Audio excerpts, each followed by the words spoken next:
It's time, my friends, for another Devo tip on the anti-kingdom. Let's look at Jeroboam's alternate worship. Well, after Solomon's death, Israel divided into two kingdoms. Solomon's son, Rehoboam, reigned over Judah, and a man named Jeroboam governed the northern tribes. Jeroboam quickly realized that worship can be a tool to manipulate people.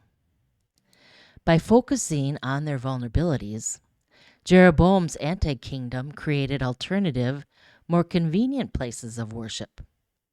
It's too much trouble for you to travel all the way to Jerusalem to worship, he says. I'll set up worship centers at convenient locations for you. The people loved it. Well, convenience is not a sin. I like quick trips to Quick Trip and shopping on Amazon. It is more convenient even to watch church on the screen in my living room. I could sleep in, fast forward through announcements, go right to the sermon, and eat waffles while lounging in my jammies.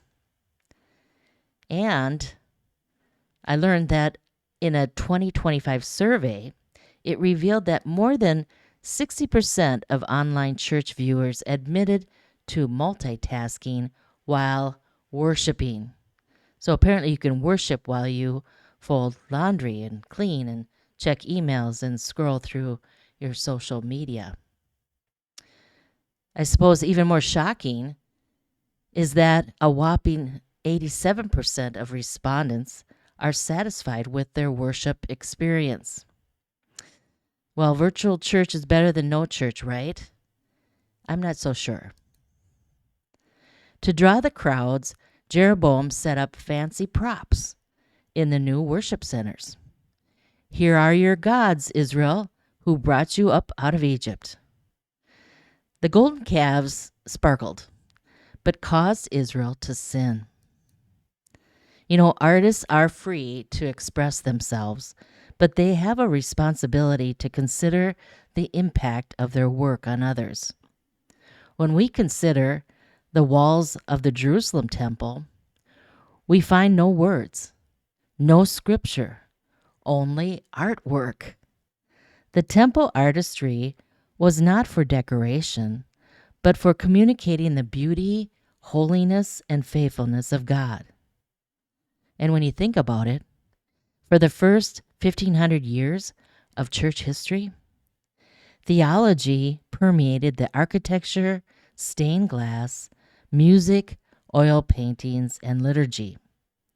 Artistic expression played a key role in sharing the gospel story, especially with those who couldn't read. Sometimes a picture is worth 1,000 words, right? And sometimes 1,000 words overwhelms the eye, blurs the content, and turns people off like a sales pitch. We need to be more creative and more concise. Jeroboam also recruited priests from wherever he could find them, regardless of whether they were fit for the job or not. You know, kings do not call pastors. Neither do seminaries. God does. And as Albert Mohler says, and seminaries do not make pastors either. Churches do. And there is no teacher of ministry like the local church. So what is true worship? Is it exuberance? Does it require raised hands, bended knees?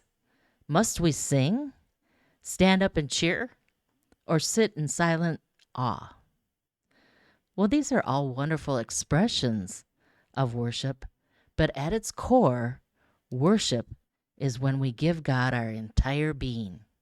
That's Romans 12:1 and 2. And that, my friends, is what our family and friends are doing in heaven all the time.